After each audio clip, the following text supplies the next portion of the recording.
तीन मछलियां पंचतंत्र की कहानियां।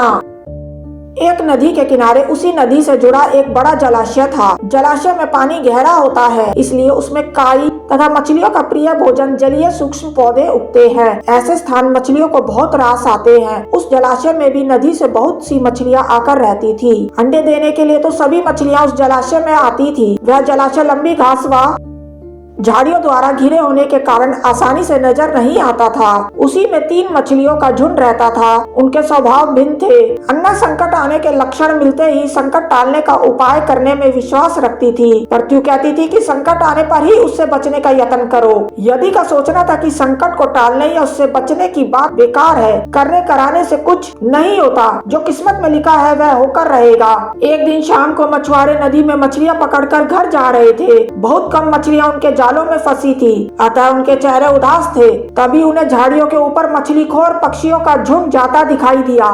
सबकी चोंच में मछलियां दबी थी। वे चौंके।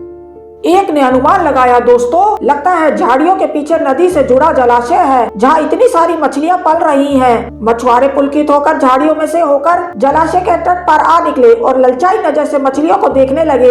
एक मछुआरा बोला, आहा, इस जलाशय में तो मछलियां भरी पड़ी हैं। आज तक हमें इसका पता ही नहीं लगा। यहाँ हमें ढेर सारी मछलियां मिलेगी। दूसरा बोला। तीसरे ने कहा, आज तो शाम घिरने वाली है, कल सुबह ही आकर यहाँ जाल डालेंगे। इस प्रकार मछुआरे दूसरे दिन का कार्यक्रम तय करके चले गए। तीनों मछलियों ने मछुआरे की बात सुन ली थी। अन्ना मछली ने कहा, साथियों तुमने मछुआरे की बात सुन ली, अब हमारा यहाँ रहना खतरे से खाली नहीं है। खतरे की सूचना हमें मिल गई है। समय रहते अपनी जान बचाने का उपाय करना चाहिए। मैं तो अभी ही इस जलाशय को छोड़कर नहर के रास्ते नदी में जा रही हूँ। उसके बाद मछुआरे सुबह आए, जाल फेंके मेरी बला से। तब तक मैं तो बहुत दूर अटखेलियां कर रही होंगी। पृथ्वी मछली बोली, तुम्हें जाना है तो जाओ, मैं तो नहीं आ रही। अभी खतरा आया कहाँ है जो इतना घबराने की जरूरत है। हो सकता है संकट आए ही ना। उन मछुआरों का यहाँ आने का कार्यक्रम रद्द हो सकता है। हो सकता है रात को उनके जाल चूहे कुतर जाए। हो सकता है उनकी बस्ती में आग लग जाए। भूचाल आकर उनके गांव को नष्ट कर सकता है, या रात को मूसलाधार वर्षा आ सकती है और बाढ़ में उनका गांव बह सकता है। इसलिए उनका आना निश्चित नहीं है। जब वह आएंगे तब की तब सोचेंगे।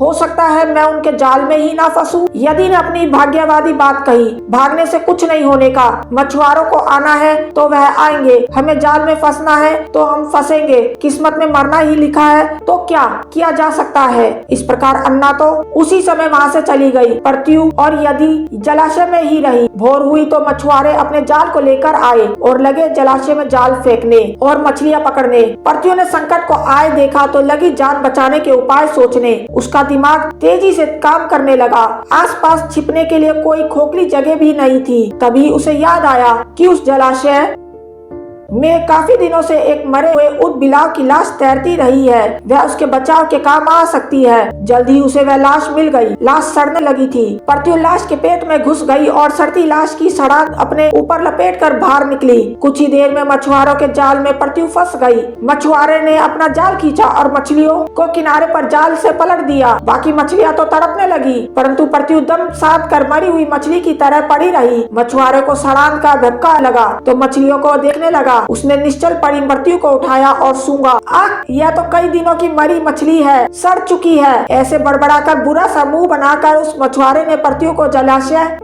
में फेंक दिया। पृथ्वी अपनी बुद्धि का प्रयोग कर संकट से बच निकलने में सफल हो गई थी। पानी में गिरते ही उसने गोता लगाया और सुरक्षित गहराई में पहुंचकर जान की खैर मनाई। यदि भी दूसरे मछुआरे के जाल में फंस गई थी और एक टोकरे में डाल दी गई थी। भाग्य के भरोसे बैठी रहने वाली यदि ने उसी टोकरी में अन्य मछलियों की तरह तड़प तड़प कर प्राण त्याग दिए।